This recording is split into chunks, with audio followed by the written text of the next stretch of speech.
اعوذ باللہ من الشیطان الرجیم بسم اللہ الرحمن الرحیم وان ابن عمر رضی اللہ عنہما قال قال رسول اللہ صلی اللہ علیہ وسلم اذا كذب العبد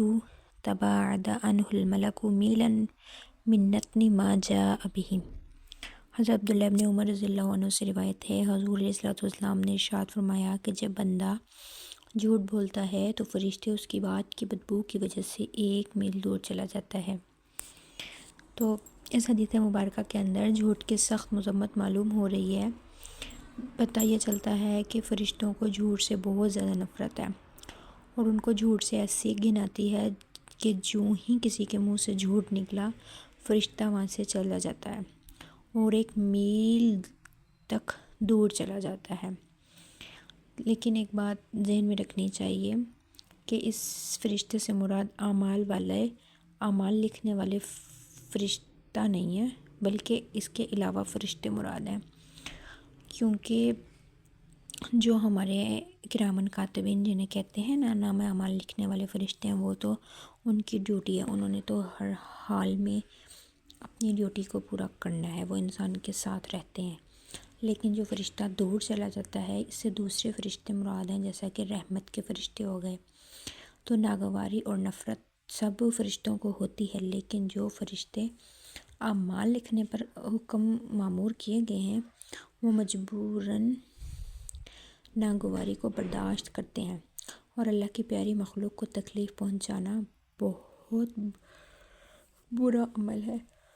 حضور علیہ السلام کا ارشاد ہے کہ تم سچ کو لازم پکڑو، کیونکہ سچ جو ہے وہ نیکی کی راہ دکھاتا ہے اور نیکی جنت کی راہ بتاتی ہے، اور انسان سچ بولتا ہے اور سچ بولنے کا خوب دھیان رکھتا ہے،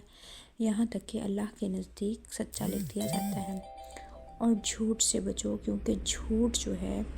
وہ فجور کی راہ بتاتا ہے، یعنی گناہوں کی راہ بتاتا ہے، اور جو فجور ہے نا وہ دوزخ کی راہ دکھاتا ہے۔ اور انسان اگر برابر جھوٹ بولتا رہتا ہے تو جھوٹ بولنے کا دھیان رکھا جاتا ہے، یعنی جان بوجھ کر جھوٹ بولتا ہے اور جھوٹ کے مواقع سوچتا رہتا ہے،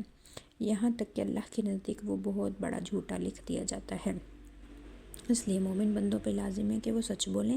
سچ کو ہی اختیار کریں اور بچوں کو بھی سچ سکھائیں۔ بعض دفعہ ایسا ہوتا ہے کہ مائیں جو ہیں وہ اپنے بچوں کو منانے کے لیے جھوٹ بول دیتی ہیں، جیسے بچہ رو رہا ہے، بات نہیں مان رہا، ضد کر رہا ہے، تو انہیں منانے کے لیے کہہ دیتی ہیں آ جاؤ میں تمہیں فلاں چیز دوں گی، آ جاؤ میں تمہیں فلاں جگہ لے کے جاؤں گی، اور جو بچہ خوشی خوشی مان جاتا ہے اور اس کے بعد کہہ دیتی ہیں ہم تو مذاق کر رہے تھے۔ تو ایسا کرنا بھی جو ہے وہ گناہ ہے، کیونکہ حضرت عبداللہ ابن عامر رضی اللہ تعالیٰ عنہ کی روایت میں آتا ہے کہ انہوں نے بیان فرمایا کہ جب میں چھوٹا سا تھا تو میری والدہ نے ایک دن مجھے بلایا اور کہا کہ لے آ میں تجھے دے رہی ہوں۔ اس وقت حضور علیہ السلام گھر میں تشریف فرما تھے۔ آپ نے علیہ السلام نے میری والدہ سے دریافت فرمایا تو انہیں اس کو کیا چیز دینے کا ارادہ کیا؟ تو انہوں نے عرض کیا میں نے اس کو کھجور دینے کی نیت کیا۔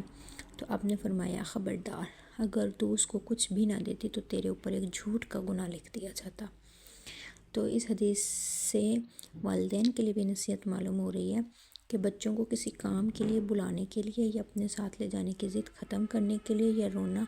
بند کرنے کے لیے جھوٹے وعدے کرنا جو ہے یہ درست نہیں ہے۔ اور ایک دن میں کئی بار ایسا ہوتا ہے کہ وعدہ کر کے پھر ہم وعدہ پورا کرنے کی فکر ہی نہیں کرتے، بچے کو بہلانے کے لیے جھوٹ سکھا دیتے ہیں کہ فلاں چیز لائیں گے یا منگوا کے دیں گے یا بنوا کر لائیں گے۔ تو یہ جھوٹے وعدے ہیں اور ان کو اگر پورا نہیں کرتا انسان تو جھوٹوں میں شمار ہوتا ہے، ایسا بھی کرنے کی اجازت نہیں ہے۔ مذاق میں بھی جھوٹ بولنا جائز نہیں ہے۔